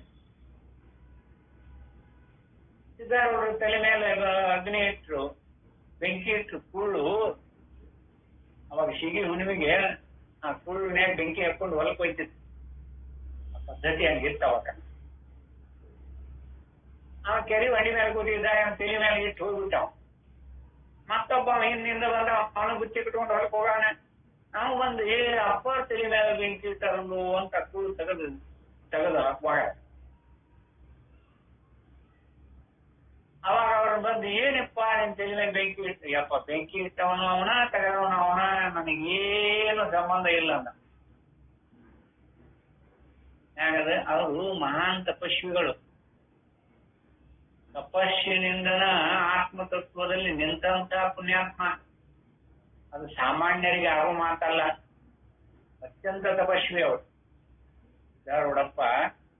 ಅದಕ್ಕೆ ಅವರಿಗೆ ಆ ದೇಹದ ಅಭಿಮಾನ ಎಲ್ಲಿ ಅರಗಿರ್ತೇನೆ ಇಲ್ಲ. ಮೂರಮನ್ಯಾಗ ನೊಗದ ಮೇಲೆ ಕುಂಡ್ರಿಸ್ಕೊಂಡು ಬಿಜಾಪುರದಾಗ ಅವ್ರ ನಡೆದ ಘಟನೆ ನೋಡಿದ್ರೆ ಎಂತ ಚಿತ್ರ ನಿಮಿಷ. ಎರಡು ತೊಡಿ ಕೇಕ್ ಹೋಗಿದ್ವು, ನಾಗ ತಿಕ್ಕಿ ಅದ ಮೇಲೆ ಕುಂಡ್ರಿಸಿದ್ವಿ. ನೀ ಸತ್ತಂಗ್ ಕುಂಡ್ರು ನಾವು ಹೊತ್ಕೊಂಡು ಹೋಗ್ತೇವೆ. ಒಂದ್ ಯಪ್ಪ, ನಾನು ಅಲ್ಲೇ ಇಲ್ಲೇ ಬಿಡ್ಬೇಡ್ರು, ನನ್ಗೆ ರಗಡಾಗೆತ್ತಿ ಒಯ್ದ ಆ ದರ್ಗಾದಾಗ ಹೋಗದ್ ಬಿಡ. ನಾನು ಈಗ ಆರಾಮ ನನಗೆ ಅಂತ ದರ್ಗಾದಾಗ ಬಂದ್ ಕುಂತ ಮೇಲೆ ಹುಡುಗರು ಭಾರಿ ಎತ್ತ ಕೂತು ಮೊರಮ್ದಾಗ ಹೆಜ್ಜೆ ಹಾಕೊಂತ ನಗರ ಮೇಲೆ ಕುಂಡ್ರಿಸಿ, ಒಂದ್ ನಗರ ಮೇಲೆ ಅದಿ ಕಡೆ ಈ ಕಡೆ ಕಾಲ ಹಾಕೊಂಡ್ರಿಸಿ, ಆ ನಗ ತಿಕ್ಕಿ ಎಲ್ಲ ತೊಡಿ ರಾಮಾರಾಗ್ತಾಗ. ಯಾರೋ ಬಂದು ಸೇವೆ ಮಾಡ್ತಾರ, ಅಂತವ್ರ ಸೇವೆ ಯಾರೋ ಬಂದ್ ಮಾಡ್ತಾರ. ಯಾಕಂದ್ರ ಅಡ್ಡಾಡಕ ಬರುದಿಲ್ಲಲ್ಲ. ಈಗ ಆರಾಮ ಆಗ್ತಾನ. ಅಡ್ಡಾಡಕ್ ಹೋದ್ರೆ ಅದನ್ನ ನೋಡಕ್ ಹೋಗಿ ಇದನ್ನ ನೋಡಕ್ ಹೋಗಿ ಅವ್ರ ಕೈ ಹಸಿಕ್ಕಿ ಅನುಭವಿಸಿದ. ಈಗ ಎಂತ ಕೇಳಿದ್ರಂತ ಅವ್ರು ಶರೀರ ಹೇಳಕ್ಕ ಬರಂಗಿಲ್ಲ, ಅಡ್ಡಾಡಕ ಬರಂಗಿಲ್ಲ. ಊಟಕ್ಕೆ ಅಲ್ಲೇ ಯಾರೋ ತಂದ್ಕೊಟ್ರು. ಹೇಗಿರ್ತದೆ ಅವ್ರು ಹೇಗಿರ್ತಾರ ಅಷ್ಟು ಎಲ್ಲ ವೇದನೆಗಳನ್ನ ಕೊಟ್ಟರು ಅವ್ರಿಗಪ್ಪ, ನನ್ನ ಅಲ್ಲಿ ಬಿಡ್ಬೇಡ್ರಿ, ಅಲ್ಲಿ ಬಿಟ್ಬಿಡ್ರಿ ಅಂತ ಹೇಳಿ ನಾನು ಇರು ಮೆಟ್ಟದ ಅಲ್ಲೇ ಬಿಡ್ರಿ. ದರ್ಗಾದಾಗ ಈ ಕಡೆ ಮಗ್ಲ ಒಂದ್ ಸ್ವಲ್ಪ ಒಂದು ಚಾಟ್ ಇತ್ತು, ಅಲ್ಲೇ ಇರ್ತಿದ್ರು. ಯಾರೋ ಅದ್ರ ಹೆಸರು ಬರುವಾಗ ನನಗೆ ಯಾವ ದರ್ಗ ಅಂತ ಹೇಳಿ. ಅವಾಗ ಈಗ ಚಲೋ ಆತಲ್ಲ ನಿನ್ಗೆ, ಈಗ ಅಡ್ಡಾಡಕ ಬರೋದಿಲ್ಲ, ನಾಳೆ ಊಟ ಇವತ್ತಿನ ಊಟ ಚಿಂತಿಲ್ಲ, ಹೋಗ್ಬೇಕು, ಅದನ್ನ ಇಸ್ಕೋಬೇಕು, ರೊಟ್ಟಿ ಬೇಡಬೇಕು, ತಿನ್ಬೇಕಿದ್ರು ಚಿಂತಿಲ್ಲಂಗ ಆತಲ್ವ. ಇದು ಬಾಳ ಚಲೋ ಮಾಡಿದ್ರು ನೋಡ ಹುಡುಗರನ್ನ. ಒಂದು ವಾರ ಹಿಡಿತದು ಪುನಃ ಆಗ್ಬೇಕಾದ್ರೆ. ವಾರನ ಅಲ್ಲೇ ಬಿದ್ನಲ್ಲ, ಎಷ್ಟು ಸುಖ ಆಯ್ತು ನಿನಗೆ ನೋಡು. ಚಲೋ ಮಾಡಿದ್ರಲ್ಲ ಹುಡುಗರು. ಈಗ ಆತ್ಮ ದೇಹ ಇವುಗಳ ಸಂಬಂಧ ಯಾವ ರೂಪದಿಂದ ಐತಿ ಅಂತ ತಿಳಿದು ಆತ್ಮತತ್ವದಲ್ಲಿ ನಿಂತ ಪುರುಷನಿಗೆ ಅನೇಕ ದೃಷ್ಟಾಂತಗಳದಾವ, ಪುರಾಣ ಇತಿಹಾಸದ ದೃಷ್ಟಾಂತಗಳದಾವ. ಅದಕ್ಕೆ ಮಗನು ಗೌಣಾತ್ಮನು. ಈಗ ಹೀಗೆ ದೇಹದ ವ್ಯತಿಯನ್ನು ತನಗೆ ಆದಂತೆ ತಿಳಿಯುವುದು ಮಿಥ್ಯಾ ಅಭಿಮಾನದಿಂದಲೇ ಎಂದು ತಿಳಿಯಬೇಕು. ನೋಡ್ರಿ, ನಮಗೇನಾರ ಒಂದ್ ಸೊಳ್ಳಿ ಕಡಿಕೆ ಅಂದ್ರ ಇವು ಬೇಡ, ನಿದ್ದಿನ ಆಗ್ಲಿಲ್ರಿ, ಸೊಳ್ಳಿ ಕಡಿಯಾಕತ್ತಿತ್ತು ಅಂತ ಹೇಳಿ. ಸಿದ್ಧಾರೂಢರು ಆ ಡುಮ್ಗಿರಿಯಾಗ ಒಳಗ ಅಲ್ಲಿ ಬಾವಿ ಇತ್ತು, ಬಾವಿ. ಆ ಬಾವಿ ಒಳಗೆ ಹೋಗಿ ಕಮಾಣಿದ್ವು. ಆ ಬಾವಿ ಅಲ್ಲಿ ಒಳಗೆ ಇವು ತೋಟದಾಗ ಐತದ. ಅಲ್ಲಿ ಹೋಗಿ ಕುಂತ್ ಬಿಡಾವ್ರ. ರಾತ್ರಿ ಅಪ್ಪ ಅಲ್ಲೇ ಕುಂತ್ಕೊಂಡಿರ್ತಿ, ಸೊಳ್ಳಿ ಬಾಳಾಗವು ಕಡಿತಾವು. ಸ್ವಾಮಾರಿ ಅಂತಿದ್ರವ, ಸೊಳ್ಳಿ ಪಳ್ಳಿ ಅಂತಿದ್ದಿಲ್ಲ, ಸ್ವಾಮಾರಿ ಬಾಳ ಕಡಿತಾವಪ್ಪ ಅಲ್ಲೇ ಕುಂತ. ಅವು ಕಡಿದ್ರೆ ನಿಂತಿನ ಬರುದಿಲ್ಲ, ಯಾಕಿರ್ತತಿ ಭಗವಂತನ ಧ್ಯಾನ ಮಾಡಕ್ ಅನುಕೂಲ ಆಕತಿ. ಸರಿ ಹೆಂಗಿರ್ತೈತಿ ನೋಡ್ರಿ, ದೇಹಕ್ಕೆ ಬಗರ್ ಇರ್ತೈತೆನ ಅವ್ರಿ. ನಾವು ಒಂದು ಸೊಳ್ಳಿ ಕಡಿಬಾರ್ದ, ಕಡಿತೇನ ಮಲೇರಿಯಾ ಬರ್ತೈತಿ, ಬೇಡ ಮೊದಲು ಹೋಗ್ಬೇಕು ಕಡಿಗಾರ ಬಂದಿತ್ತು. ನಮಗೆಷ್ಟು ದೇಹಾಭಿಮಾನ ಐತಿ. ಮತ್ ಮ್ಯಾಲ ಉಪಚಾರಕ್ಕೆ ಏನನ್ನೋದು, ಮತ್ ಮುಕ್ತರಾಗೋ ತನಕ ಈ ದೇಹ ಸಂಭಾಷಿಸಲ್ರಿ ಉಪಚಾರಕ್ಕೆ. ಇದರ ಅಭಿಮಾನ ಕೈ ಬಿಟ್ರೆ ನೀ ಮುಕ್ತನೇ. ದೇಹದ ಮೇಲಿರುವ ಅಭಿಮಾನ ಕೈ ಬಿಟ್ರೆ ನೀ ಮುಕ್ತನ. ಮತ್ತೊಂದೇನೊಂದು ಇಲ್ಲ ನಿನಗೇನು ಆಗಿಲ್ಲ. ನಿನಗೆ ಬಾಂಧ ಅನ್ನೋದ ಬಂದಿಲ್ಲ ಅಂತ ಹೇಳ್ತಾರ ಅವ್ರ ಭಾಗದ್ರು. ಅದಕ್ಕ ಮಗ ಸತ್ತದ್ದಂತಾರಲ್ಲ, ಮಗ ಸತ್ತದ್ದು ಇವಾಗ ದುಃಖವೂ ಆಗೈತಲ್ಲ ಇವ್ ತಂದಿಗೆ. ಮಗನು ಗೌನಾತ್ಮನು, ದೇಹವು ಮಿಥ್ಯಾತ್ಮನು. ನೋಡ್ರಿ, ಎರಡು ದೃಷ್ಟಾಂತ ಕೊಟ್ಟರು, ಎರಡು ದೃಷ್ಟಾಂತ ಪುತ್ರ ಹೇಳ್ತಾರೆ ನೋಡ್ರಿ. ಮಗ ಗೌನಾತ್ಮ, ದೇಹ ಮಿಥ್ಯಾತ್ಮ. ಅವೆರಡೂ ಆತ್ಮನಲ್ಲವೇ ಅಲ್ಲ ಎಂಬ ಪ್ರತ್ಯಯವು ಪರಿಶುದ್ಧನಾದ ಸರ್ವಸಾಕ್ಷಿಯಾದ ಆತ್ಮನೇ ನಾನೆಂಬ ಜ್ಞಾನದಿಂದ ಬಾಧಿತವಾಗುವುದು ಸ್ವಾಭಾವಿಕವಾಗಿದೆ. ಹೇಗೆ ತಮ್ಮ ಯಥಾರ್ಥವಾಗಿ ಇದಕ್ಕೆ ಹತ್ತೊಂಟಿಯನ್ನು ಧರಿಸಿದ ಅಭಿಮಾನಿಗೆ ಆಗ ಸುಖವಾದನ್ನು ತೆಗೆದು ಹಾಕಿದ ಮೇಲೆ ಆಗಲಾರದೆಂಬ ದೃಷ್ಟಾಂತವನ್ನು ಶ್ಲೋಕ 156ರಲ್ಲಿಯೇ ಕೊಟ್ಟಿರುತ್ತದೆ. ಇನ್ನ ವಿಷಯ ಸೂಕ್ಷ್ಮತೆ ಆಳಿಸಿಕೊಂಡಿದೆ. ಸಿದ್ಧೇ ದುಃಖಿತ್ವಂ ಇಷ್ಟಂ ಸ್ಯಾತ್ ತತ್ ಶಕ್ತಿತ್ವಂ ಸದಾ ಆತ್ಮನಃ ಮಿಥ್ಯಾ ಅಭಿಮಾನತೋ ದುಃಖಿ ತೇನ ಅರ್ಥ ಅಪಾದನ ಕ್ಷಯ. ಇಲ್ಲೇ ಸದ್ರೂಪನಾದ ಆತ್ಮನಿಗೆ ದುಃಖಿತ್ವವು ಸಿದ್ಧವಾದರೆ, ಯಾರಿಗೆ ಸಿದ್ಧವಾದರೆ ಅದರ ಶಕ್ತಿ ಇದೆ ಎಂಬುದು ಸರಿಯಾದೀತು. ಸದ್ರೂಪನಾದ ಆತ್ಮನಿಗೆ ದುಃಖಿತ್ವವು ಸಿದ್ಧವಾದರೆ, ದುಃಖ ನೋಡೋದ ಸಿದ್ಧ ಆದಾಗ ಆ ದುಃಖದ ಶಕ್ತಿ ಅದು ಆ ಸದ್ರೂಪನಿಗೆ ಇರಬಹುದು ಅಂತ ಒಪ್ಕೋಬಹುದು. ದುಃಖ ಏನಾದ್ರೂ ಸಿದ್ಧ ಆಗಿದ್ರೆ ಮತ್ಲ ಯಾವ್ದ್ರ ದುಃಖ ಯಥಾರ್ಥವಾಗಿ ಯಾವ್ದಕ್ಕೆ ದುಃಖ ಅಂತ ಕರ್ಕೊಂಡೇವ್ ನಾವು. ಮತ್ತೆ ಇನ್ನೂ ಒಂದಿಲ್ಲ, ಸದ್ರೂಪನಾದ ಆತ್ಮನಿಗೆ ದುಃಖಿತ್ವವು ಸಿದ್ಧವಾದರೆ ಅಂತ ಹೇಳ. ಇನ್ನೂ ಒಂದು ಅರ್ಥ ಹೊರಡು. ಈ ಸದ್ರೂಪನಾದ ಆತ್ಮನಿಗೆ ದುಃಖ ಅಂತೂ ಇಲ್ಲ. ದುಃಖ ಇಟ್ಟಿರ ಇಲ್ಲ. ಮತ್ತದ ಆ ದುಃಖಿತ್ವ ಯಾಕೆ ಸಿದ್ಧಕತಿ ಅವನಲ್ಲಿ ಇಲ್ಲ ಅಂದ್ರ ಅದು ಆಗೋದಿಲ್ಲ. ಅದರ ಶಕ್ತಿ ಇದೆ ಎಂಬುದು ಸರಿಯಾದೀತು. ಮಿಥ್ಯಾ ಅಭಿಮಾನದಿಂದ ದುಃಖಿಯಾಗಿರುತ್ತಾನೆ, ಅದರಿಂದಲೇ ಅರ್ಥಾಪತ್ತಿಯ ಕ್ಷಯವಾಗುವುದು. ಇಲ್ಲಿ ಒಂದು ಶಂಕೆ, ಇಲ್ಲೊಂದು ಶಂಕ ತೆಗಿತಾರ. ಆತ್ಮನು ದುಃಖಿಯಲ್ಲದಿದ್ದರೆ ಅವನಿಗೆ ಶಾಸ್ತ್ರ ಉಪದೇಶದಿಂದ ಮುಕ್ತಿಯು ಹೇಗಾದೀತು? ಶಾಸ್ತ್ರದೊಳಗ ಉಪದೇಶ ಮಾಡ ಆತ್ಮನು ದುಃಖಿಯಲ್ಲದಿದ್ದರೆ,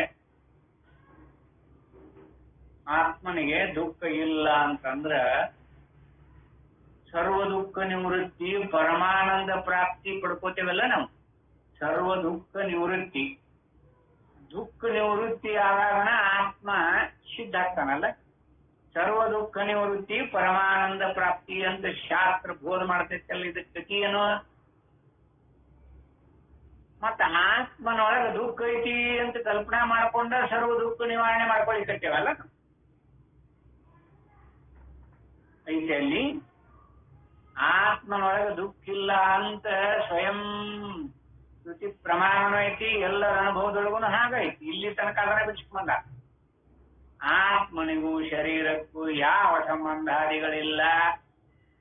ಈ ಸ್ಪರ್ಶಾದಿನಿಂದಾಗುವ ಸುಖ ಸಂತೋಷಗಳು ಅವನಿಗೆ ಸಂಬಂಧ ಇಲ್ಲ. ಅವನನ್ನು ತುಂಡು ಮಾಡಕ್ಕಾಗೋದಿಲ್ಲ, ಬಯಸಾಕಾಗೋದಿಲ್ಲ. ಗಾಳಿ ಈ ಕಡೆಯಿಂದ ತೂರ್ಕೊಂಡು ಹೋಗಿ ಗಿಡ ಬೇರೆ ಸಮೇತ ಹೋಗಿ ತೂರ್ಕೊಂಡು ಒಯ್ದೀತತ್ತ. ಆಗ ಅವನನ್ನ ಈ ಗಾಳಿ ಏನಾದ್ರು ಹೋಗಿ ಎತ್ತಿ ಆತ್ಮನನ್ನ ತಗೊಂಡು ಹೋಗಿ ಎತ್ತಗರ ಒಗದೈತಿ ಅನ್ನೋಂಗಿಲ್ಲ ಅಲ್ಲ. ಶಸ್ತ್ರ ಅಸ್ತ್ರಾದಿಗಳಿಂದ ತುಂಡು ಮಾಡಕ್ಕಾಗೋದಿಲ್ಲ, ಯಾವ ಅಗ್ನಿನೂ ಅವನು ಸುಡಕ್ಕಾಗೋದಿಲ್ಲ. ಇಷ್ಟು ಎಲ್ಲ ಇದ್ರು ಅಂತ ಆತ್ಮತತ್ವಕ್ಕ ಈ ಶರೀರದ ಸೋಂಕ ಹೇಗತ್ತಿತ್ತು ಹತ್ತುವುದಿಲ್ಲ. ಮತ್ತೆ ಈ ಸರ್ವ ದುಃಖಗಳ ನಿವೃತ್ತಿಯಿಂದ ಪರಮಾನಂದ ಪ್ರಾಪ್ತಿ ಆಗ್ತತಿ ಅಂತ ಶಾಸ್ತ್ರ ಬೋಧ ಮಾಡ್ತೈತಲ್ಲ, ಅವಾಗನ ಮುಕ್ತ ಆಕನವ. ಏನ್ ಇದಕ್ಕೆ ಅರ್ಥ? ಸರ್ವ ದುಃಖ ನಿವೃತ್ತಿ ಯಾರು ಮಾಡ್ಕೋಬೇಕು? ಅವು ಎಲ್ಲಿದಾವ? ಶ್ರುತಿ ಹೇಳ್ತದಿಲ್ಲ. ಶಾಸ್ತ್ರೋಪದೇಶದಿಂದ ಮುಕ್ತಿಯು ಹೇಗಾದೀತು? ಅವನಿಗೆ ಮೇಲೆ ಏನ್ ಹೇಳ್ಯಾರ? ಆತ್ಮನಿಗೆ ಸದ್ರೂಪನಾದ ಆತ್ಮನಿಗೆ ದುಃಖಿತ್ವವು ಶುದ್ಧವಾದರೆ ಅವಾಗ ದುಃಖ ಗಂಟು ಬಿದ್ದೈತಿ ಬಿಡುವುದಿಲ್ಲದ ದುಃಖ ಅಂತೇಳಿ ಒಪ್ಕೊಂಡ್ರ ಸಿದ್ಧ ಆದ್ರೆ, ಇಲ್ಲಿ ಏನ್ ಹೇಳ್ತಾರೆ? ಆತ್ಮನು ದುಃಖಿ ಅಲ್ಲದಿದ್ದರೆ ಅವನಿಗೆ ಶಾಸ್ತ್ರ ಉಪದೇಶದಿಂದ ಮುಕ್ತಿ ಹೇಗಾದೀತು ಅಂತ ಆಗ್ಲಾರದು. ಮುಕ್ತಿನ ಆಗುವುದಿಲ್ಲ ಅವನಿಗೆ. ಯಾಕಂದ್ರೆ ಸರ್ವ ದುಃಖ ನಿವಾರಣೆ ಆಗ್ಬೇಕ. ಸರ್ವ ದುಃಖ ಆದಿಗಳ ಮೊದಲು ನಾವು ಒಪ್ಕೋಬೇಕ. ಒಪ್ಕೊಳ್ಳೋಣ ಯಾರು? ಶ್ರುತಿ ಏನ್ ಹೇಳ್ತದ? ಅವನಲ್ಲಿ ದುಃಖಿ ಅಲ್ಲದಿದ್ದರೆ, ಅವ ದುಃಖಿ ಅಲ್ಲ ಅಂತ ನಿಮ್ಗೆ ಒಪ್ಕೊಂಡ್ರಿ ಅಂದ್ರೆ ಶಾಸ್ತ್ರ ಉಪದೇಶ ಪ್ರಮಾಣ ವ್ಯರ್ಥ ಅಂದಂಗ ಆಗ್ತಕ್ಕಲ್ಲ. ಸರ್ವ ದುಃಖ ನಿವೃತ್ತಿ ಪರಮಾನಂದ ಪ್ರಾಪ್ತಿ ಅಂತ ಹೇಳೈತಿ. ಇನ್ನು ಕೆಲವೊಬ್ಬರು 21 ದುಃಖ ಅಂತ ಹೇಳ್ತಾರ. ಒಬ್ಬರು ತ್ರಿಗುಂಡ ದುಃಖ ಅಂತ ಹೇಳ್ತಾರ. ಅಂದ್ರೆ ಆದಿಭೌತಿಕ, ಆದಿದೈವಿಕ, ಆಧ್ಯಾತ್ಮಿಕ ತಾಪತ್ರಯಗಳ 3 ತಾಪತ್ರಯಗಳನ್ನ ಕಳ್ಕೊಂಡಾಗ ಮುಕ್ತನಾಗ್ತಾನ ಅಂತ ಹೇಳ್ತಾರ. ಅನೇಕ ದುಃಖಗಳನ್ನ ಹೇಳ್ತಕ್ಕ ಬಂದಲ್ಲ ಭಾಷ್ಯಕಾರರು ಹೇಳ್ಯಾರ, ಎಲ್ಲದನ್ನ ಹೇಳ್ಯಾರ. ಇಲ್ಲಿ ಹಂಗಾರೆ ಈ ಸರ್ವ ದುಃಖ ನಿವೃತ್ತಿ ಪರಮಾನಂದ ಪ್ರಾಪ್ತಿ ಪಡ್ಕೋಬೇಕಾಗೈತಿ ಅಂತ ಉಪದೇಶ ಮಾಡ್ತೈತಲ್ಲ. ಅವ ದುಃಖಿ ಅಲ್ಲ ಅಂದ್ರೆ ಮತ್ತೆ ಉಪದೇಶ ಯಾರಿಗೆ? ಆತ್ಮನಲ್ಲಿ ಯಾವ ದುಃಖ ಇಲ್ಲ ಅಂತ ಒಪ್ಕೊಂಡಿವಿ ಅಂದ್ರೆ ಶಾಸ್ತ್ರ ನಿಮ್ಗೆ ಉಪದೇಶ ಮಾಡ್ತೈತೆ, ಅದು ಅಪ್ರಮಾಣ ಆಗತ್ತೆ. ಆದ್ದರಿಂದ ಆತ್ಮನು ನಿಜವಾಗಿಯೂ ದುಃಖಿಯಾಗಿದ್ದಾನೆಂದು ಒಪ್ಪಬೇಕು. ನೋಡ್ರಿ ಹೇಗಾಗದ ನೋಡ್ರಿ, ಸ್ವಲ್ಪ ಲಕ್ಷ ಕೊಟ್ಟು ನೋಡ್ಕೊಡ್ರಿ. ಹಾಗಾದ್ರೆ ನಿಜವಾದ ದುಃಖಿತ್ವವು ಎಂದಿಗೂ ಹೋಗಲಾರದಲ್ಲ. ದುಃಖ ಐತಿ ಅಂತ ನೀವು ಒಪ್ಕೊಂಡ್ರಿ ಅಂದ್ರ ಅದು ಎಂದು ಬಿಟ್ಟು ಹೋಗುದೇ ಇಲ್ಲ. ನಿಜವಾಗಿನ ದುಃಖ ಐತಿ ಅಂದ್ರ ನಿಜವಾಗಿನ ದುಃಖ ಐತೇನ?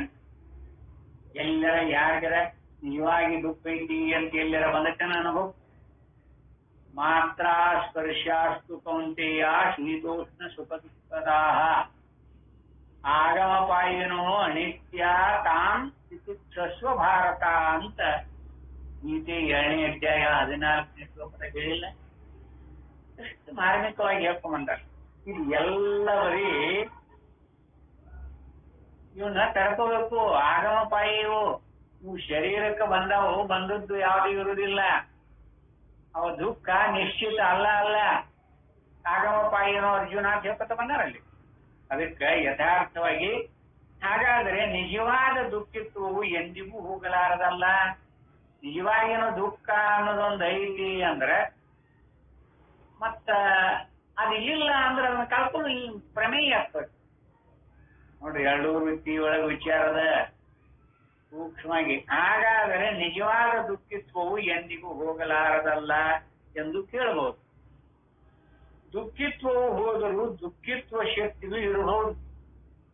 ವಾಸನಾ ರೂಪದಾಗ ಹಿಡಿದಿಟ್ಕೊಂಡ್ಬಿಟ್ಟಿರ್ತೈತೆ, ಅದು ಬಿಡುದಿಲ್ಲ, ಹೋಗುದಿಲ್ಲದು. ದುಃಖ ವಾಸನಾ ರೂಪದಾಗ ಹಂಗ ಹಿಡಿದಿರ್ತೈತಿ. ಒಂದು ದೃಷ್ಟಾಂತ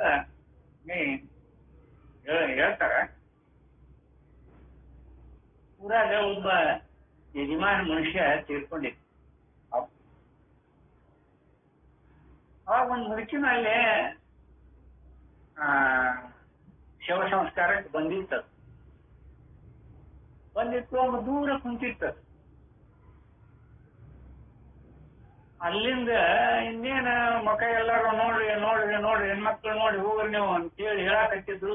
ಅಲ್ಲಿಂದ ಏನ್ ಚಿಕ್ಕಾರ ಮಾಡ್ಕೊಂಡು ಲಬ ಹೋಯ್ಕೊತ್ತು ಓಡಿ ಬರ್ಲ. ಇಲ್ಲಿ ಈ ಮುದುಕಿ ಬ್ಯಾರೆದವ್ರ ಮನಿದು ಇದ್ಯಾಕ ಕಳಾಕತ್ತತಿ ಅಂತ ಎಲ್ಲರಿಗೆ ಆಶ್ಚರ್ಯ. ಏನ್ವಿ ಆ ಹಿರಿಯ ಮನುಷ್ಯ ಏನಾರ ನಿನ್ನ ಹತ್ರ ಸಾಲ ಗೀಲ ಇಸ್ಕೊಂಡಿದ್ನು ಏನು ಮಕ್ಕಳಿಗೆ ಹೇಳಂತ ಇದು ಮಾಡಕತ್ತಿ ಯಾಕೆ ಕಳ್ತೀನಿ ಅಂತ ಕೇಳಿದ್ರು.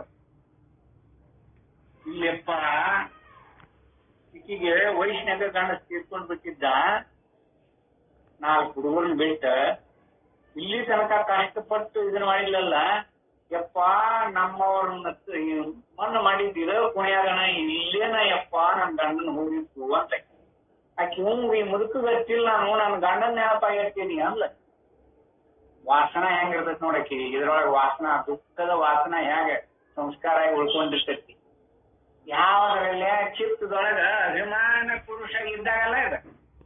ಅಭಿಮಾನನೇ ಇಲ್ಲ ಅಂದ್ರೆ ಎಲ್ಲಿ ಸಂಸ್ಕಾರ, ಎಲ್ಲಿ ಚಿತ್ತ, ಎಲ್ಲಿ ಅಭಿಮಾನದಿಂದ ಒಡಗೂಡಿ ತಾ ಹಿಂದೆ ಕಳ್ಕೊಂಡು 34 ವರ್ಷ ಆಗೈತಿ ಕಾಣತದ. ಈಗ ಮುದುಕರಾಕತ್ತಿದ್ದು ಅಂತ ಎಲ್ಲರಿಗೆ ಆಶ್ಚರ್ಯ ಆಗ್ತದೆ. ಅದಕ್ಕೆ ಹಿಂಗ್ ಹೇಳ್ತಾರೆ. ಅದಕ್ಕಿಲ್ಲೇ ದುಃಖಿತ್ವವು ಹೋದರೂ ದುಃಖಿತ್ವ ಶಕ್ತಿಯು ಇರಬಹುದು. ಜೀವನಿಗೆ ಕರ್ತೃತ್ವ ಭೋಕ್ತೃತ್ವ ಶಕ್ತಿ ಇದ್ದರೂ ಅದು ಕಾರ್ಯರೂಪಕ್ಕೆ ಇಳಿಯದಂತೆ ಅದಕ್ಕೆ ಬೇಕಾದ ನಿಮಿತ್ತಗಳನ್ನು ತಪ್ಪಿಸಿಕೊಂಡರೆ ಆಯಿತು. ಹಾಗೆ ತಪ್ಪಿಸಿಕೊಳ್ಳುವುದಕ್ಕೆ ಶಾಸ್ತ್ರೋಪದೇಶವೆಂದಾಗಲಿ ಕರ್ತೃತ್ವ ಭೋಕ್ತೃತ್ವವೇ ಮಿಥ್ಯೆ ಎಂದಾಗಬೇಕಾದದ್ದೇನೂ ಇಲ್ಲ ಎಂದು ಯಾರಾದರೂ ಶಂಕಿಸಬಹುದು. ಅದಕ್ಕೆ ಇಲ್ಲೇ ಅದನ್ನು ತಪ್ಪಿಸಿಕೊಳ್ಳುವುದಕ್ಕೆ ಶಾಸ್ತ್ರ ಉಪದೇಶ ಬೇಕು, ಕರ್ತೃ ಭೋಕ್ತೃತ್ವ ಮಿಥ್ಯೆ ಎಂದಾಗಬೇಕಾದದ್ದೇನೂ ಇಲ್ಲ. ಆದರೆ ಈ ಪಕ್ಷವು ಸರಿಯಲ್ಲ. ಏನು ಹೇಳ್ಯಾರ, ಈ ಪಕ್ಷ ಸರಿಯಲ್ಲ. ಏಕೆಂದ್ರೆ ಆತ್ಮನಿಗೆ ದುಃಖಿತ್ವವು ಪ್ರಮಾಣ ಸಿದ್ಧವಾಗಿದ್ದರೆ, ಲಕ್ಷಿರಲಿ, ದುಃಖಿತ್ವವು ಆತ್ಮನಿಗೆ ಪ್ರಮಾಣ ಸಿದ್ಧವಾಗಿದ್ದರೆ ಆಗ ಅದರ ಶಕ್ತಿಯನ್ನು ಒಪ್ಪಬೇಕು ಎಂಬ ವಾದವು ಸರಿಯಾದೀತು. ಆದರೆ ಅಭಿಮಾನ ಮಾತ್ರದಿಂದಲೇ ದುಃಖಿತ್ವ ಉಂಟಾಗುತ್ತದೆ ಎಂಬುದನ್ನು ತೋರಿಸಿಕೊಟ್ಟಿರುತ್ತೇವೆ. ಜನರಲ್ಲಿ ಈ ಅಭಿಮಾನ ಮಾತ್ರದಿಂದಲೇ ದುಃಖಿತ್ವ ಉಂಟಾಗುತ್ತದೆ ಎಂಬುದನ್ನು ತೋರಿಸಿಕೊಟ್ಟು ಇರುತ್ತೇವೆ. ಒಂದು ವೇಳೆ ಪೂರ್ವ ಪಕ್ಷೀಯ ತೃಪ್ತಿಗಾಗಿ ಶಕ್ತಿಯನ್ನು ಒಪ್ಪಿದರೆ ಆಗ ಶಕ್ತಿಯು ಅವಶ್ಯವಾಗಿ ಕಾರ್ಯಾಭಿಮುಖವಾಗಿ ಹೊರಹೊಮ್ಮಿಯೇ ತೀರುವುದು. ಬರೀ ಶಕ್ತಿ ಏನು ಮಾಡಿತು, ಅದಕ್ಕೆ ಬೇರೆ ನಿಮಿತ್ತಗಳು ಬೇಕಲ್ಲವೇ? ದೃಷ್ಟಾಂತ ನೋಡ್ರಿ, ಬೀಜದಲ್ಲಿ ಮೊಳಕೆಯಾಗುವ ಶಕ್ತಿ ಇದ್ದ ಮಾತ್ರಕ್ಕೆ ನೀರು, ನೆಲ, ಗೊಬ್ಬರ ಮುಂತಾದ ನಿಮಿತ್ತಗಳಿಲ್ಲದೆ ಅದು ಮೊಳಕೆಯಾಗಲಾರದಷ್ಟೇ ಎಂದು ಈ ವಾದಿಗಳು ಕೇಳಬಹುದು. ಆದರೆ ಶಕ್ತಿ ಇರುವವರೆಗೆ ಅಂತ ನಿಮಿತ್ತಗಳ ಸಂಯೋಗವು ಆಗಲಾರದೆಂದಾಗಲಿ ಅದರಿಂದ ದುಃಖಿತ್ವವು ಉಂಟಾಗಲಾರದೆಂದಾಗಲಿ ಯಾರೂ ಶಪಥ ಪೂರ್ವಕವಾಗಿ ಹೇಳಲಾರರು. ಆದ್ದರಿಂದ ಈ ಪಕ್ಷದಲ್ಲಿ ಮೋಕ್ಷವಿಲ್ಲದೆ ಹೋಗುತ್ತದೆ. ಇವರ ಪಕ್ಷದೊಳಗೆ ಮೋಕ್ಷನ ಇಲ್ಲ ಅಂತ ಒಪ್ಕೋಬೇಕಾಗತ್ತ ನೋಡಿ. ಮೋಕ್ಷವಾಗುವುದಕ್ಕೆ ಶಕ್ತಿ ಉಳಿದುಕೊಳ್ಳಬೇಕೆಂಬ ನಿಯಮವೇನು ಇರುವುದಿಲ್ಲ. ದುಃಖಿತ್ವವು ನಿಜವಾಗಿರಬೇಕೆಂಬ ನಿರ್ಬಂಧವೂ ಸರಿಯಲ್ಲ. ಮೋಕ್ಷೋಪದೇಶಕ್ಕೆ ದುಃಖಿತ್ವ ರೂಪವಾದ ಬಂಧವಿರಬೇಕು ಅಷ್ಟೇ. ಈ ಎಲ್ಲಾ ದುಃಖಗಳು ಹೋದ್ಮೇಲನ ಪರಮಾನಂದ ಪ್ರಾಪ್ತಿ ಆಗ್ತತಿ ಅಂತ ಅದ್ರ ಹಾದಿ ನೋಡ್ಕೊತ ಕೂತಾರಲ್ಲ. ಶಾಸ್ತ್ರಾಂಗ ಉಪದೇಶ ಮಾಡ್ತೈತಿ, ಅದ್ರ ಹಾದಿ ನೋಡ್ಕೊತ ಕೂತೀವಿ ನಾವೆಲ್ಲ ಸಾಧಕರು. ಯಾವಾಗ ದುಃಖ ಹೋಗ್ತಾವ, ಈ ಪರಮಾತ್ರು ಎಲ್ಲಿ ತನಕ ಇರ್ತಾನ, ಅಂತಃಕರಣ ಎಲ್ಲಿ ತನಕ ಇರ್ತತಿ, ಇದು ಅಂತಃಕರಣದ ಅಭಿಮಾನ. ಮತ್ ಸುಖ ದುಃಖಾದಿಗಳಾಗೋದು ಅಂತಃಕರಣಕ್ಕೆ ತಾನೆ. ಮತ್ ನಮಗೆ ಎಲ್ಲಿ ತನಕ ಇವು ಇರ್ತಾವೋ ಅಲ್ಲಿ ತನಕ ಈ ದುಃಖ ನಿವೃತ್ತಿನೂ ಆಗೋದಿಲ್ಲ, ನಮಗೂ ಪರಮಾನಂದ ಪ್ರಾಪ್ತಿನೂ ಆಗುದಿಲ್ಲ. ಅಂತೂ ದುಃಖ ನಿಶ್ಚಿತ ಅದಾವು ಅಂತ ಒಪ್ಕೊಂಡಿವ. ಇದು ಅವಿದ್ಯೆ. ಅದಕ್ಕ ಇಲ್ಲಿ ದುಃಖಿತ್ವ ರೂಪವಾದ ಬಂಧವಿರಬೇಕು ಅಷ್ಟೇ. ಆ ಬಂಧವು ಮಿಥ್ಯಾಭಿಮಾನದಿಂದಲೂ ತೋರಿಕೊಳ್ಳಬಹುದಾಗಿದೆ. ಅರ್ಥಾಪತ್ತಿ ಪ್ರಮಾಣದಿಂದ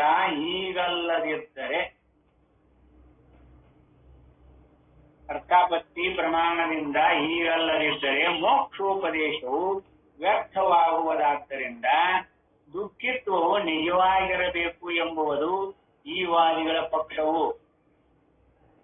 ದುಃಖ ನಿಜವಾಗಿಯೂ ದುಃಖ ಐತ್ರಿ, ಹೋಗುದಿಲ್ಲದು ಅಂತ ಒಪ್ಪಿಕೊಂಡಂಗಾಗತ್ತೆ ಇವ್ರ ಪಕ್ಷದೊಳಗೆ. ಆದರೆ ಉಪದೇಶಕ್ಕೆ ಬೇರೆ ರೀತಿಯಿಂದಲೂ ಉಪಪತ್ತಿಯನ್ನು ಹೇಳಿರುವುದರಿಂದ ಇಲ್ಲಿ ಅರ್ಥಾಪತ್ತಿಯ ಪ್ರಮಾಣವಲ್ಲವೆಂದಾಯಿತು. ಅರ್ಥಾಪತ್ತಿ ಪ್ರಮಾಣ ಅದಲ್ಲ ಅಂತ ಒಪ್ಕೊಂಡಂಗಾಯ್ತು. ಇನ್ನ 162, 162 ವರಿ ಸ್ವಸ್ಪರ್ಶಿಯೋ ಅಪಿ ಯತಃ ಸ್ಪರ್ಶಂ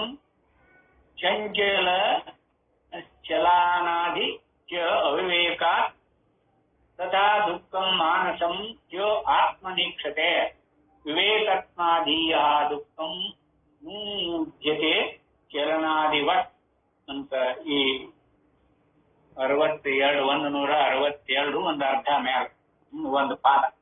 ಇದನ್ನ ನಾಳಿನ ದಿವಸ ಮತ್ತೆ ವಿಚಾರ ಮಾಡೋಣ ಅಂತ ಹೇಳಿ ಇನ್ನ 2 ಶ್ಲೋಕ ಉಳ್ಕೊಂಡದ. ಆಮೇಲೆ 164ನೇ ಶ್ಲೋಕದಿಂದ ಸತ್ಪುರುಷಿ ವಾಕ್ಯದ ತಿರುಳೇನು ಅಂತ ತಿಳಿಯುವ ರೀತಿ ಅಂತ ಬರ್ತದ. ಅದು ಬಹಳ ಸೂಕ್ಷ್ಮವಾಗಿರುವಂತ ವಿಷಯ.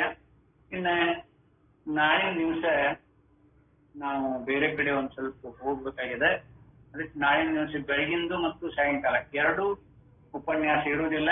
ಅದಕ್ಕೆ ಶಿವಪುತ್ರಪ್ಪನವರ ಅದನ್ನ ನಡೆಸಿಕೊಂಡು ಬರಬೇಕು ಅಂತ ಹೇಳ್ತೇನೆ. ಅದಕ್ಕೆ ವಿನಯಪೂರ್ವಕವಾಗಿ ಶಿವಪುತ್ರಪ್ಪನವರ ಅದನ್ನ ನಡೆಸಿಕೊಡ್ಲಿ ಅಂತ ಕೇಳ್ಕೊಂಡು ಇವತ್ತಿನ ಈ ಉಪನ್ಯಾಸಕ್ಕೆ ನಾನು ವಿದಾಯ ಹೇಳ್ತೇನೆ. ಹರಿ ಓಂ ತತ್ಸತ್.